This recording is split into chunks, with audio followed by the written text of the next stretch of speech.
Hello प्यारे बच्चों, हम लोग पढ़ रहे हैं 10th क्लास की साइंस चैप्टर नंबर 5 तत्वों का वर्गीकरण। पेज नंबर 100 पर लिखे एनसीईआरटी बुक में बेटा पेज नंबर 100 पर लिखे प्रश्नों के उत्तर देख रहे हैं हम लोग इन टेक्स्ट क्वेश्चन। 3 क्वेश्चन मैं कल सॉल्व करा चुका था, चौथा क्वेश्चन होगा। चौथे का ए लिखा हुआ है लिथियम सोडियम पोटेशियम। ठीक है, क्या क्या? Lithium sodium and potassium. ठीक है, परमाणु क्रमांक कितने होता है इसका बेटा? 3, इसका होता है 11, इसका होता है 19। ठीक है, तो सोडियम लिथियम सोडियम पोटेशियम, देखो बेटा लिथियम सोडियम पोटेशियम के लिथियम सोडियम पोटेशियम ये सभी धातुएं जल से क्रिया कर के हाइड्रोजन गैस मुक्त कर देती हैं। ठीक है, जल से क्रिया करती हैं, क्या करती हैं? हाइड्रोजन निकाल देती हैं। क्या इन तत्वों के परमाणुओं में कोई समानता है? ठीक है, कुल मिलाकर के हमारा प्रश्न इतना सा है बेटा कि जो लिथियम सोडियम पोटेशियम लिखे हैं, क्या इनमें कोई समानता है? इन परमाणुओं में कोई समानता है भैया समानता। इलेक्ट्रॉनिक विन्यास देख के देखो पता लग जाएगा। ठीक है, तो इलेक्ट्रॉनिक विन्यास देखते हैं बेटा बोल बड़ी के नियम से 2 और 1। इसका लिखते हैं बेटा 2 8 और इकलौता। इसका 2 8 और 8 कितने होगा? 18 और इकलौता। तो बाह्य कोश में एक एक इलेक्ट्रॉन आ रहा है, यही इसमें समानता है। ठीक है, तो क्वेश्चन कह रहा था क्या इन तत्वों के परमाणु में कोई समानता है? ठीक है, तो इसका उत्तर हो जाएगा बेटा इन सभी तत्वों के बाह्य कोश में एक एक इलेक्ट्रॉन होता है। ये इनकी समानता होगी, सभी तत्वों की ये समानता होगी। देखो बाह्य कोश में एक इलेक्ट्रॉन है, ये इसका आंसर हो गया छोटा सा। ठीक है, नेक्स्ट क्वेश्चन देखते हैं बेटा। जो नेक्स्ट क्वेश्चन इसका बी है, बी भाग है बेटा। बी में है हीलियम एक अक्रिय गैस है जबकि नियॉन अभिक्रिया अत्यंत कम अभिक्रियाशील है। मतलब जो हीलियम है ये अक्रिय गैस, ये बिल्कुल क्रिया नहीं करती है, जबकि नियॉन हल्की सी क्रिया कर सकती है। इनके परमाणु में कोई समानता है? अरे भैया इनके है, देखो बेटा। ठीक है, देखो क्वेश्चन है हीलियम एक अक्रियशील गैस है। ठीक है, बुक से देख लेता हूँ, क्वेश्चन साफ साफ उसमें दिख नहीं रहा है। हीलियम एक अक्रियशील गैस है। ठीक है, हीलियम एक अक्रियशील गैस है। अक्रियशील मतलब किसी से क्रिया ना करने वाली, अक्रियशील गैस है। हीलियम एक अक्रियशील गैस है, हीलियम एक अक्रिय गैस है जबकि नियॉन की अभिक्रियाशीलता अत्यंत कम है। जबकि नियॉन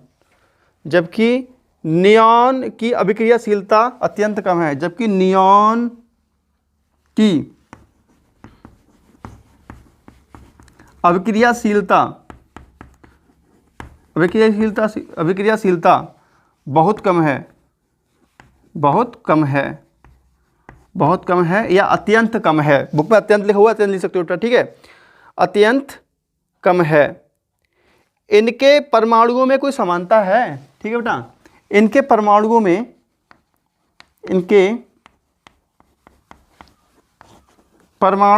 में कोई समानता है? बताओ बेटा। ठीक है, तो सीधी बात है, क्वेश्चन को पढ़ो। हीलियम क्वेश्चन सिर्फ इतना सा है कि हीलियम ऐसी गैस है, नियॉन ऐसी गैस है, तो क्या हीलियम और नियॉन के परमाणु में कोई समानता है? छोटा सा उत्तर प्रश्न है बेटा, क्या हीलियम और नियॉन के परमाणु की समानता है? तो देखते हैं बेटा समानता है नहीं है। तो बेटा हीलियम का परमाणु क्रमांक कितना होता है? 2। ठीक है, और नियॉन का कितना होता है? नियॉन का होता है 8 है, 10 होता है। इसका कितना होता है बेटा? 10 होता है। इसको तोड़ के लिखो, उसके बाद उसमें कितने आते हैं? 2।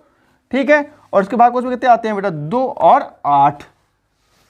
तो यहाँ तो बाह्य कोश में यहाँ 8 है, यहाँ तो 8 है नहीं। समानता कैसे है बेटा? समानता है क्योंकि जो हीलियम है ना, ये अपने बाह्य कोश में ओनली 2 ही इलेक्ट्रॉन रख सकता है। ये इसकी स्पेशलिटी है, खासियत है, याद कर लो। हीलियम अपने बाह्य कोश में सिर्फ 2 इलेक्ट्रॉन कंप्लीट करके ही अपने बाह्य कोश को फुल कर लेता है, ये इसकी स्पेशलिटी है, खासियत है, इसलिए इसको अक्रिय गैस कहते हैं। जबकि ये अपने बाह्य कोश में 8 इलेक्ट्रॉन कंप्लीट करके अक्रिय कहलाता है ये, ठीक है, या उत्कृष्ट कहलाता है। ठीक है बेटा, तो इसका उत्तर हो जाएगा कि हीलियम, इसका उत्तर लिखेंगे बेटा, इसका उत्तर लिखेंगे हीलियम, मैं यहां लिख देता हूं, हीलियम तथा नियॉन के बाह्य कोश पूर्ण भरे होते हैं, पूर्ण भरे होते हैं।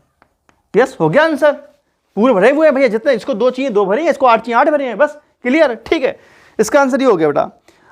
नेक्स्ट है क्वेश्चन 5वां है, आधुनिक आवर्त सारणी में पहले 10 तत्वों में से कौन सी धातुएं हैं।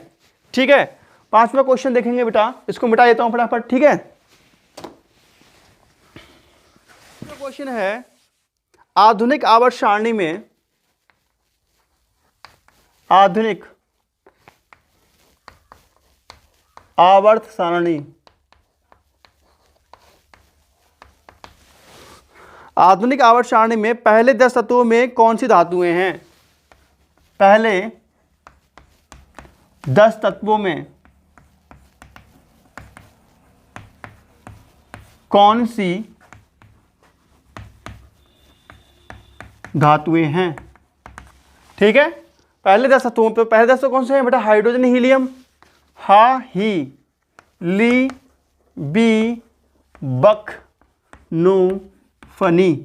टैली में एलिमेंट से याद हो गया बेटा, हा ही ली बी बक नो फनी, हा ही ली बी बक नो फनी, हा ही ली बी बक नो फनी। ठीक है, तो बेटा देखो हाइड्रोजन और हीलियम ये तो गैस होते हैं, ये क्या होते हैं बेटा, गैस होते हैं। ठीक है, लिथियम और बेरिलियम ये ही धातु हैं, सिर्फ 2 धातु हैं बस, ये उपधातु होती है बेटा, ये क्या होती है, उपधातु होती है, और बाकी ये सब अधातुएं होती हैं। ठीक है, गैस फैस मत लिखो, खाली चक्कर में पड़ जाओगे, खाली इतना लिखो, 2 धातु पूछा है ना, तो 2 धातु ये हो गई, लिथियम और बेरिलियम, बाकी सब ये उपधातु है, बाकी सब कैसी है बेटा, बाकी सब अधातु हैं, बाकी सब अधातु हैं, जितनी है बाकी सब अधातु है। ठीक है, हमें सिर्फ धातु के बारे में पूछा था। ठीक है, तो हम लिख सकते हैं, इसके नीचे लिखेंगे बेटा, आधुनिक आवर्त सारणी में पहले 10 तत्वों में कौन सी धातुएं हैं। ठीक है, में कौन सी धातुएं हैं। ठीक है, तो इसका उत्तर हो जाएगा बेटा, उत्तर लिखेंगे बेटा, मैं उत्तर इसी में जोड़ दूं, इसी में उत्तर जोड़ देता हूं। ठीक है, ये क्वेश्चन है, अब देखो इसी का आंसर देख लो बेटा।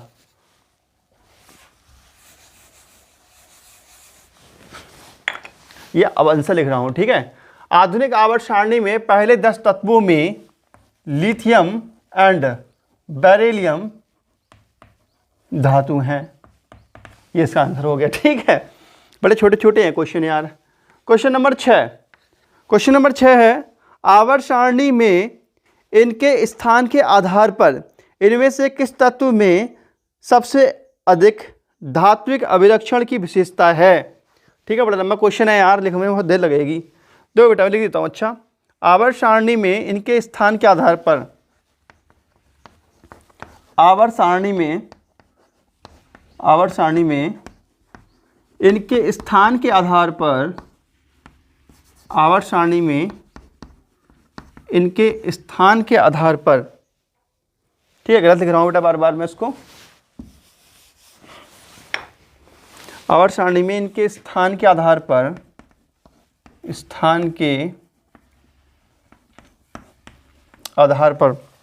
आवर्त सारणी में इनके स्थान के आधार पर इनमें से किस तत्व में सबसे अधिक, इनमें से किस तत्व में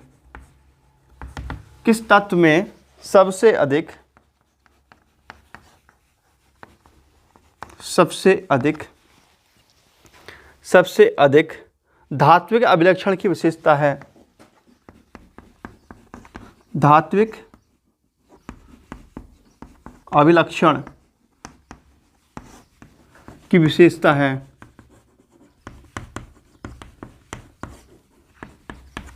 ठीक है, और दिए हुए हैं बेटा गैलियम, जर्मेनियम, ठीक है, गैलियम, जर्मेनियम, आर्सेनिक और बेरिलियम।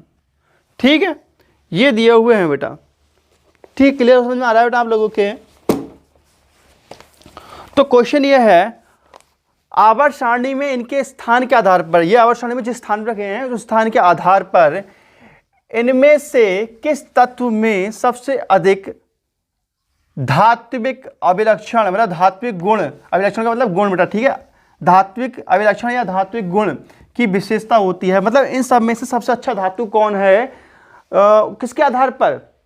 आवर्त सारणी में स्थान के आधार पर। तो मैं आपको बताऊं बेटा, आवर्त सारणी में जो सबसे पहले रखे हुए होते हैं ये, ठीक है, तो आवर्त सारणी में जो सबसे पहले रखे हुए होते हैं वो सबसे अच्छी धातुएं होती हैं, उससे कम अच्छी धातु ये होती हैं। जो सबसे लास्ट में रखे हुए होते हैं, देखो सबसे अच्छी धातु कौन सी होती हैं? लिथियम, सोडियम, पोटेशियम, ठीक है, ये होती है सबसे अच्छी धातु। उसके बाद आती है बेरिलियम, मैग्नीशियम, ये उसके बाद सब बेकार धातुएं होती हैं इसके बाद में। ठीक है, तो यहाँ बेरिलियम सबसे अच्छी धातु है आवर्त सारणी में स्थान के आधार पर, ये इसका आंसर हो जाएगा। ठीक है, तो इसका उत्तर हो जाएगा बेटा, आप इसका उत्तर लिखो बेटा, ये क्वेश्चन हो गया, इसमें मैं क्वेश्चन आंसर जोड़ देता हूँ। आंसर लिखो बेटा, देखो आंसर में लिखेंगे आवर्त सारणी में इनके स्थान के आधार पर इनमें से बेरिलियम तत्व में सबसे अधिक धात्विक अभिलक्षण की विशेषता है। ठीक है, ये इसका आंसर हो गया। ठीक है बेटा बच्चों, कल को इसके अभ्यास स्टार्ट करते हैं और अभ्यास स्टार्ट करने के बाद अनसॉल्व पेपर कराएंगे आपके लिए। तो वीडियो अच्छी कर दीजिए, प्यारा सा लाइक और क्यूट सा कमेंट, जैसे क्यूट से हैं आप। तो मिलते हैं कल नेक्स्ट वीडियो में, तो नमस्कार, जय हिंद, वंदे मातरम, बाय बाय बेटा, और हैप्पी न्यू ईयर मेरी तरफ से आप सभी लोगों के लिए।